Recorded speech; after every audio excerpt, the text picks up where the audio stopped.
We are back with another episode of the Marketing Millennials podcast. I am here with Emily, the VP of Marketing at CallRail, and we're going to talk about some BS that is on LinkedIn, some myths we need to bust. Emily has some hard feelings about the way things are really said online that are not the full truth or partial truth, and we need to get into them. But I want Emily, could you give a little background of who you are and how did you get into marketing, and then we can go bust those myths.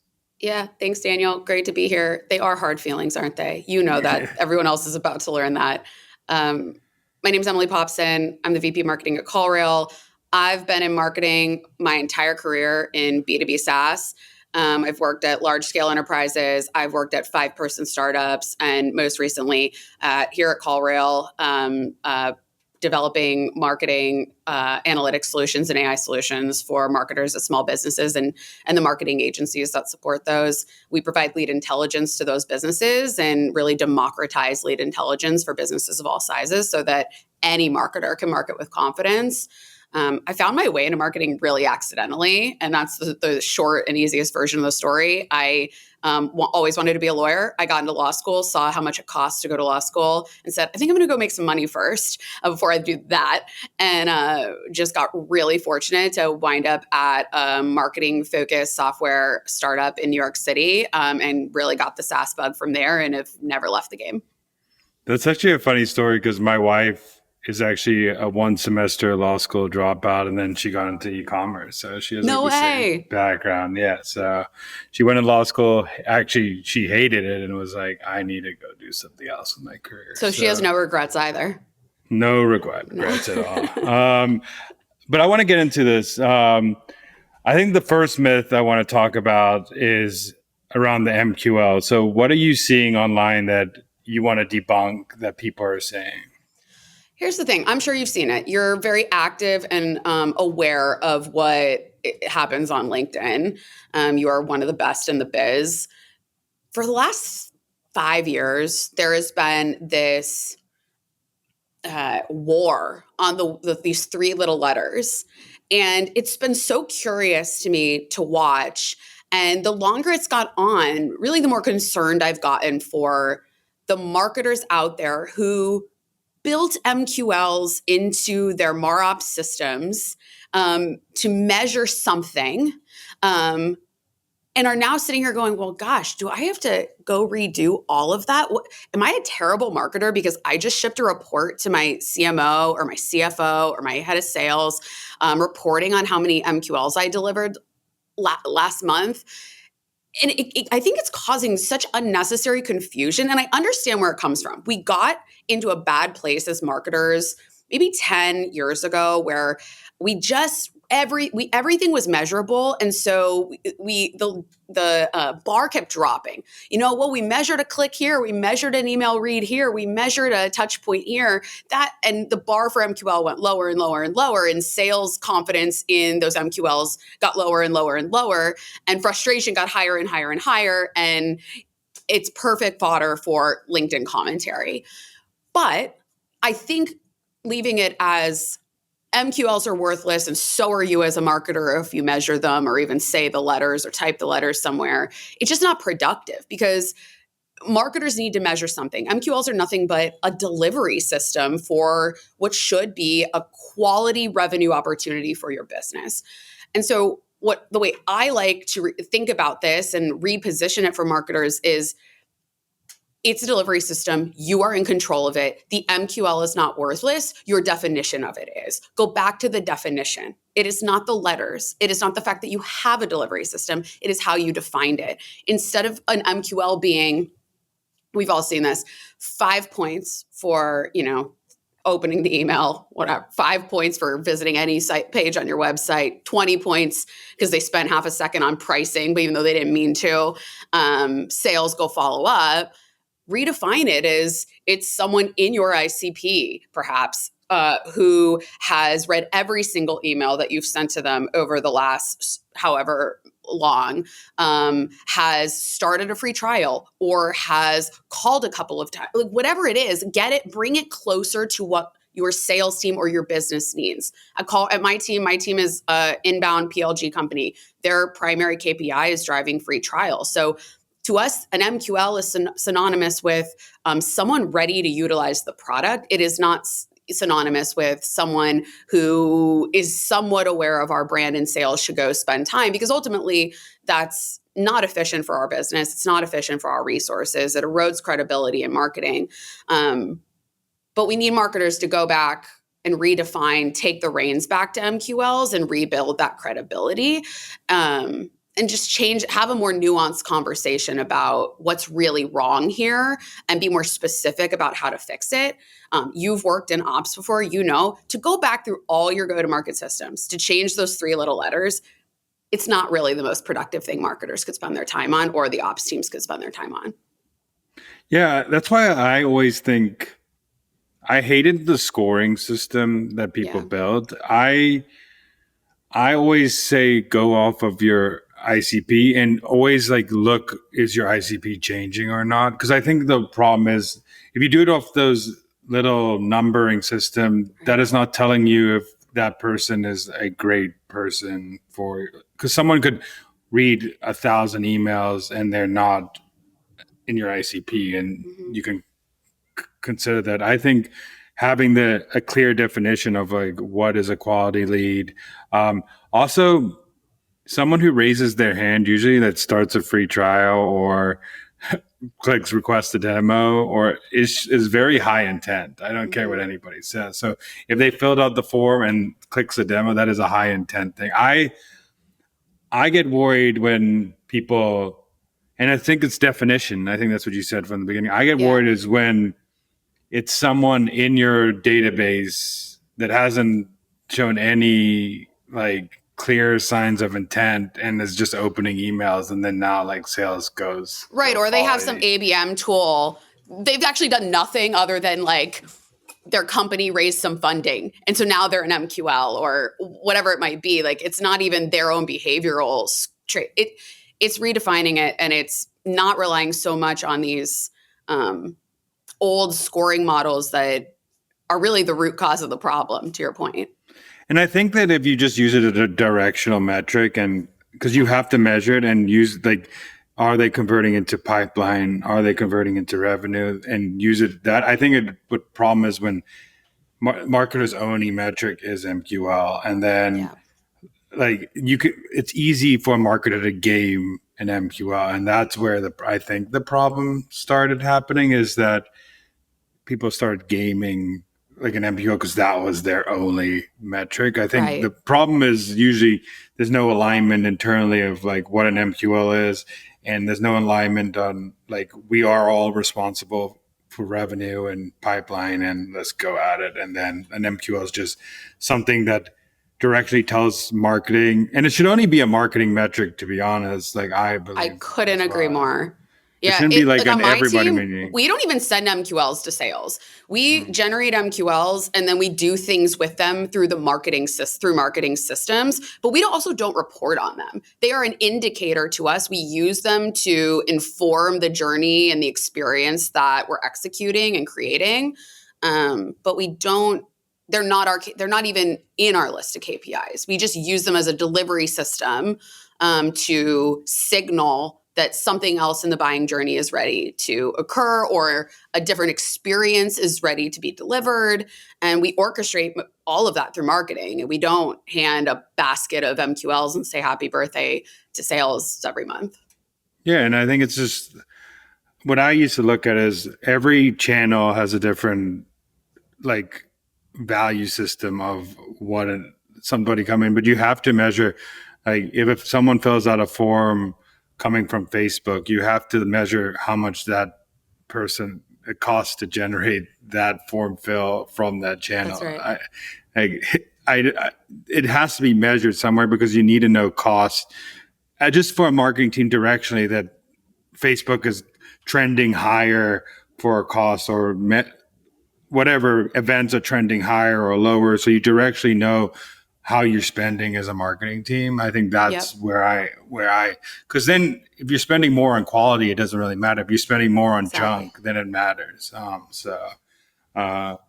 I think the next part of this is which kind of goes hand in hand with MQL is like reporting, attribution. A lot of people say, let's just throw it out, marketers. It sucks. Don't think about attribution. But so what is your opinion on attribution?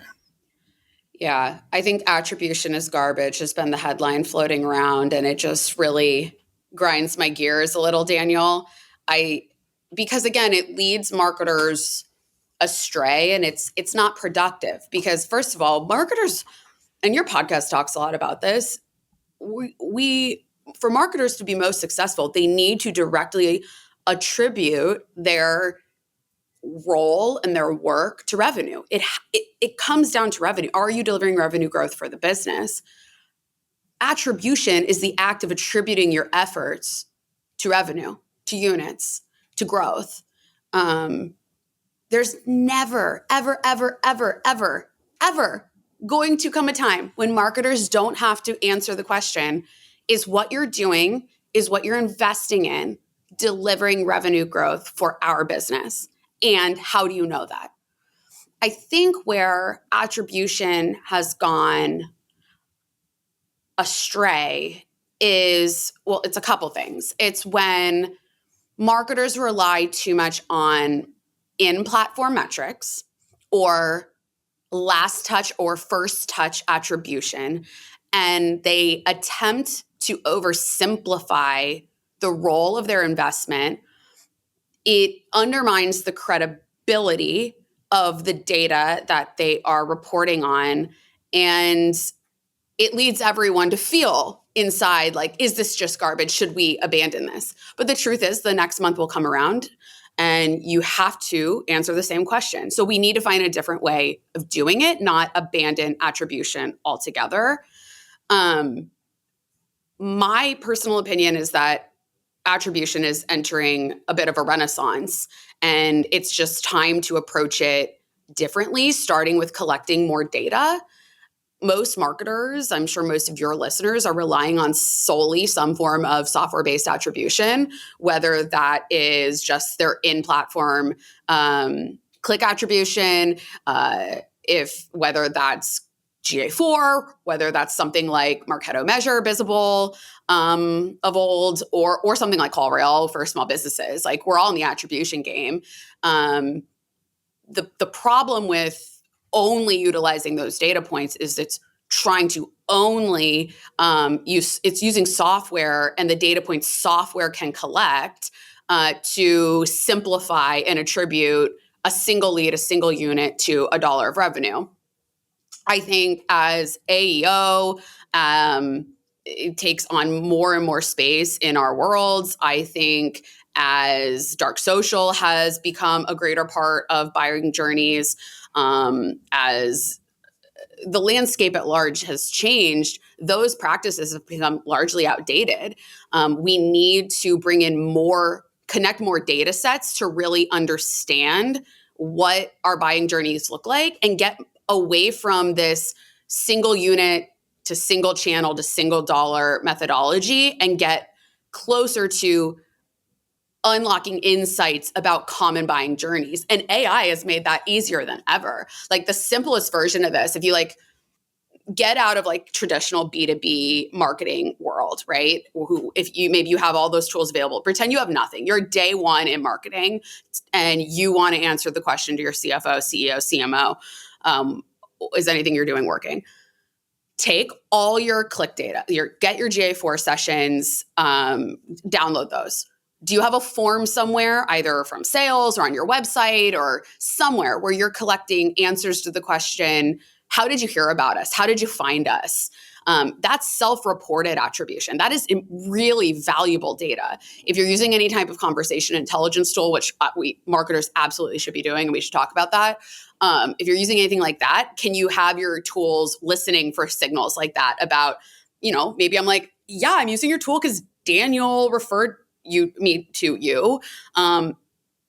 You want that data point because maybe I just went and Googled you and you're going to attribute me to branded search, but really I'm here because Daniel. I'm not here because of branded search. That made it easy for me to connect with you. That made it easy for you to capture me. But the influence of my buying came from Daniel, came from a personal/business referral. If you're not collecting these data sets together, self-reported attribution with software-based attribution, and even session data, and using AI to uncover insights, you're going to be stuck in this old way, and it's getting more outdated every single day that we remain in the game. Yeah, I love that. We used to, and this is before AI, I would say. We used to, because I used to run marketing ops. We used to have a Friday audit on attribution, and we would have a report of, okay, here's all a branded search report, because always branded search is some other channel usually, because someone heard about you somewhere to be able to know it's branded search. And I love Google's still helping there, but Sure. and then we would have another, and then we would go through like what you said, like, what did you hear? How did you hear about us compared to, and if there was any conflicts, we would then make the changes in the system that needed to be made. But we had a flagging system to be like, these are, because we also had people on our team like flag, like, oh, there was a call, and the call said, like in the transcript said, someone said they heard about us here. That should be flagged. Right. So we had a flagging system that like either an SDR said something different, an AE said something different when they asked the question, like, where did you hear about us?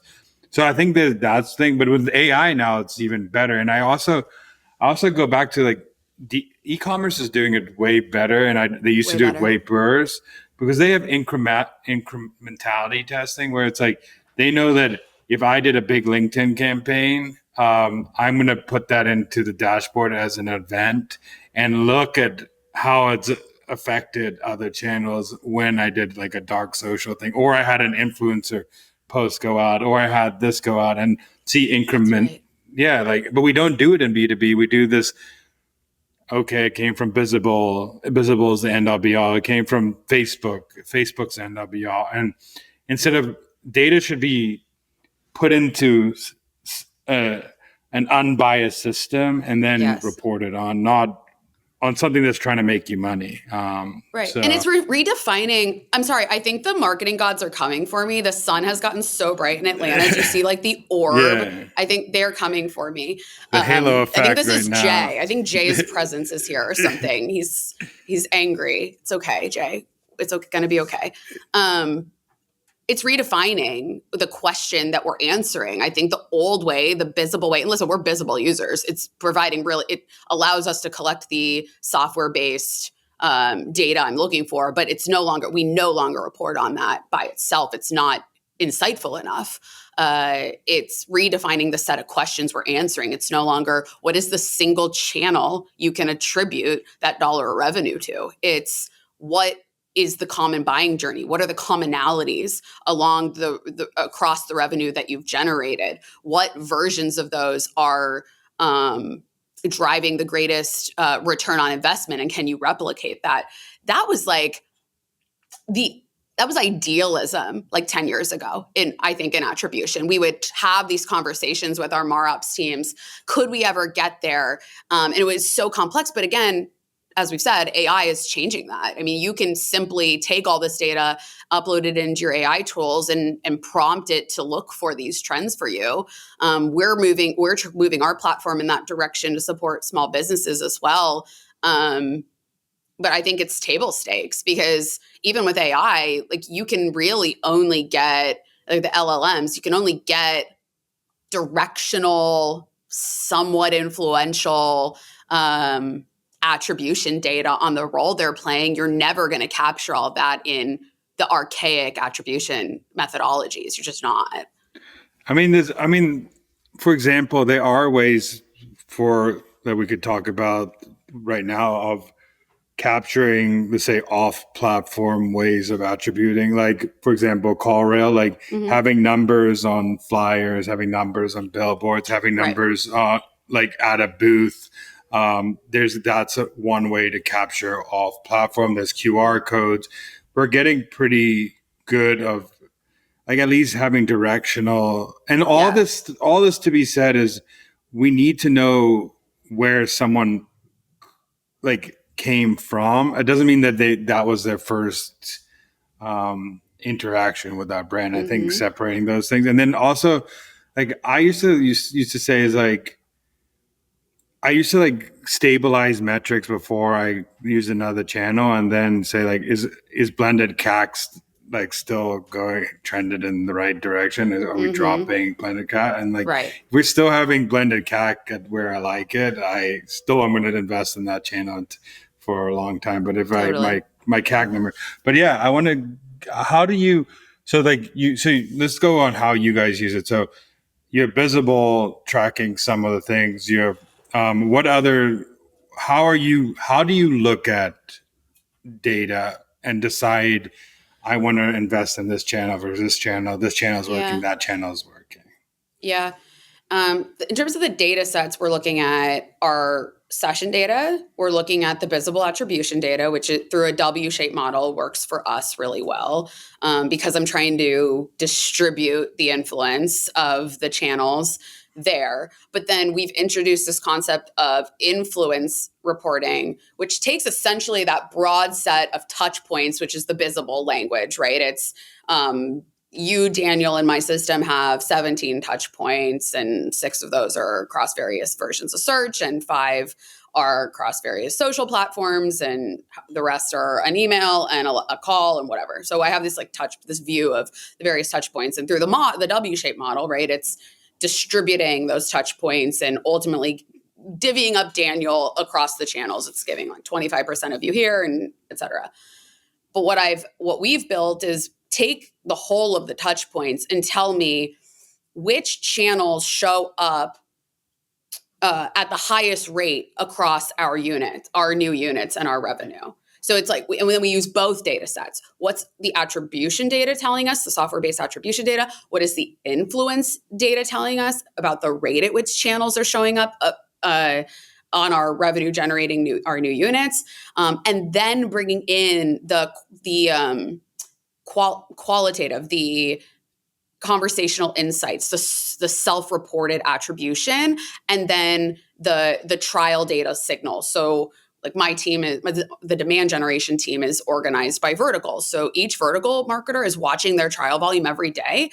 And while they can't attribute that the day they were at this event or that this big influencer launched with us, we can't see it invisible that drove that trial spike that day. They know that was the differentiation that day in the market. And so then we bring those data points in as well. And then we've changed, we show the data, but they are responsible for reporting on what that means for the business and what that means for where we should invest. And we look at, we have CAC, which obviously brings in the cost of sales, whole cost of sales and marketing.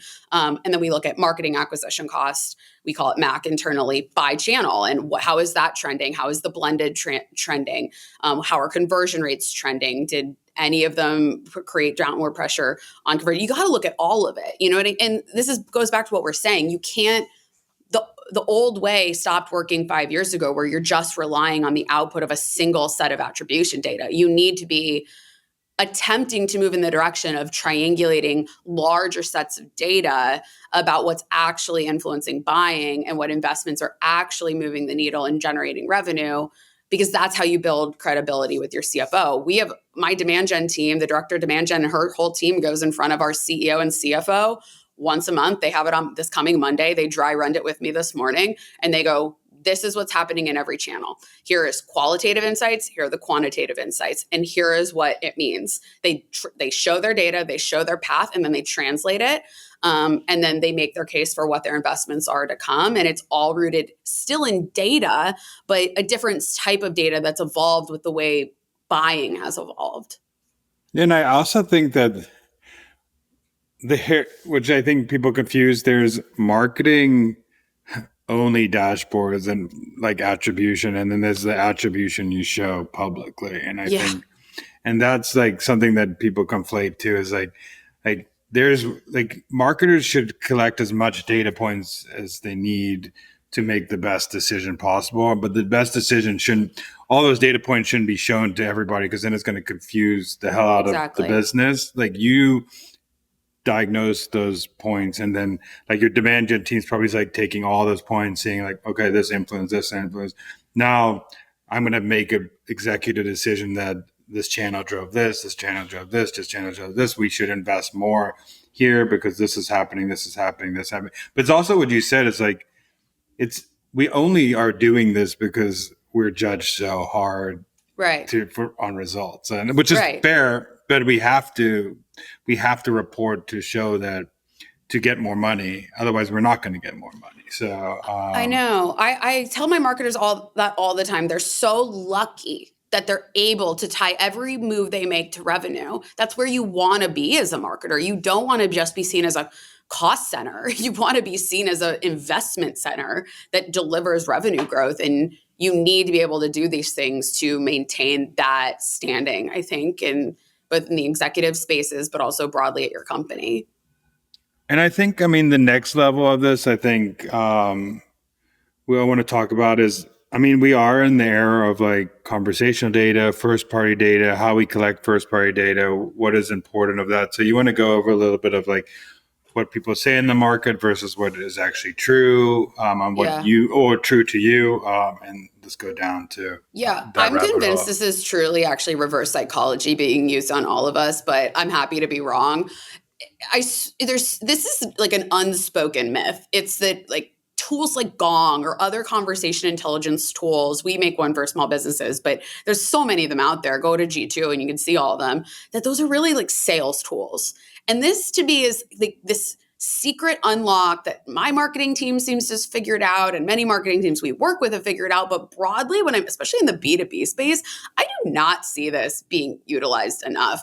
I see maybe they have their product marketing teams logging into Gong to, say they listen to calls or make sure sales is talking about some offer or whatever it might be. But conversations in general, AI in general, and some of these AI tools, whether it's like AI SDRs or it's conversation intelligence tools, are not just for sales. Marketers, I would argue, need to care just as much, if not more, about what's happening with these different pieces of software that are increasingly available.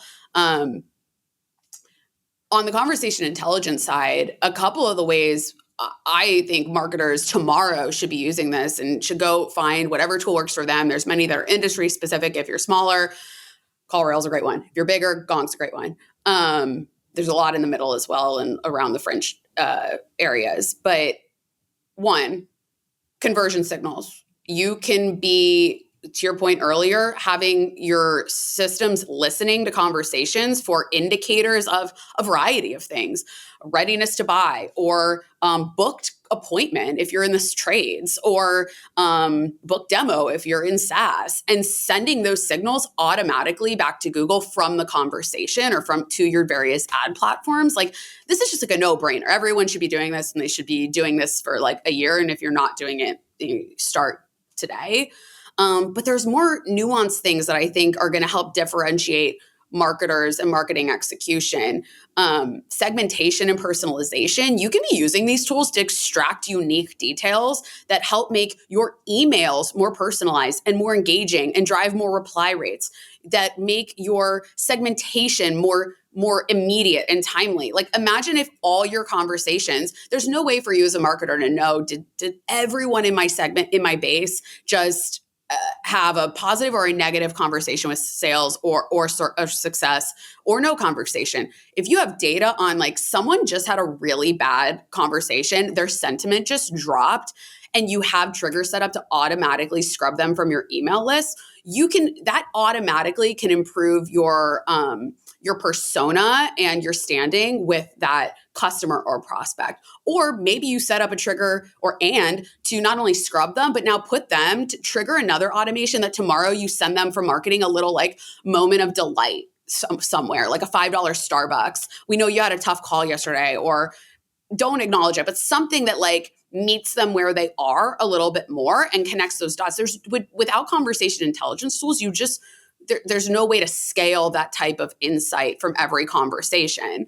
But you could also use it for like really simple things like keyword research, create keyword bubbles on common words being used across your conversations. Use it for offer research. Like we had this one great example where like a business kept getting calls asking if they were doing anything for this upcoming holiday. And they were like, oh no, we've never even thought about that. And then they launched an offer because they realized through this word bubble kept getting bigger that people are asking, do you have a small business Saturday offer? I forget the specific holiday that it was tied to. By having that data instantly being generated from AI analyzing your conversations versus you going through transcripts and looking for insights. And there's such a lag to that. You would never be able to really take advantage of those insights. I think it's just going to, the marketers doing that are going to stand apart. And the same is for AI SDRs or AI voice assistants, whatever you call them. The category is poorly defined and exploding. But like marketers need to care yesterday about their call rate. If you have a missed call rate that is above a couple percent, you need to care because you are out there busting your butt trying to build awareness for your brand, build awareness for the problems you solve, the solutions you offer. And calls are often the highest intent form of a lead. When people really need you or really want to do business with you, they do pick up the phone and dial. So if you are not answering every single one of those calls, you're applying downward or upward pressure on your CAC, downward pressure on ROI.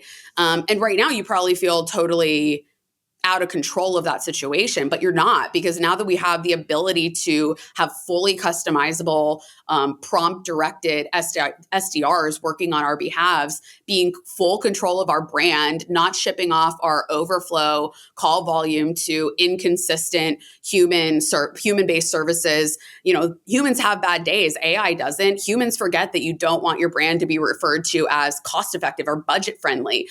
You want to be only portrayed as premium. You only prompt that once and it's never going to show you as anything other than premium again. So that I think that is where marketers need to be caring the most about making sure that they are not letting their leads go missed and not missing opportunities to influence results. I think, again, before AI, that was a lot harder to influence and therefore not somewhere marketers leaned in, but the times have changed. And I think, again, yesterday, marketers need to be pulling their missed call rate and starting their business case for why they need AI SDRs and AI voice assistants in place. Yeah, I'm going to just double down on what you said on like just conversations. I think before, like, there was an excuse that it takes a lot of time to look over transcripts and listen to calls and blah, blah, blah, which you should be doing anyway. But now I don't think you could dump all this data into into an LLM and figure out, is my positioning right? What are some common words my customer is saying? You could do it for attribution. You could be like, where are people mostly saying they're coming from? You could say like anger, and you could take all those bubbles you're talking about too, and say like, what is some like, there's so many things you just could feed into to fix your positioning, to fix your offers, to fix your homepage, to fix your attribution. And now you could like transcripts and you could feed that first party data now into your whatever, your data warehouse, your CRM, whatever, and use AI to scrub that data for you, which 5-10 years ago, that was extremely hard. And you had to rely on word bubbles only, and you had to rely on you listening to conversations. But the excuse that you're not taking that data and at least putting it into an LM and prompting it and getting insights, that's a horrible excuse, because that takes 5 minutes. It doesn't take 20 hours like it used to do. I couldn't agree more.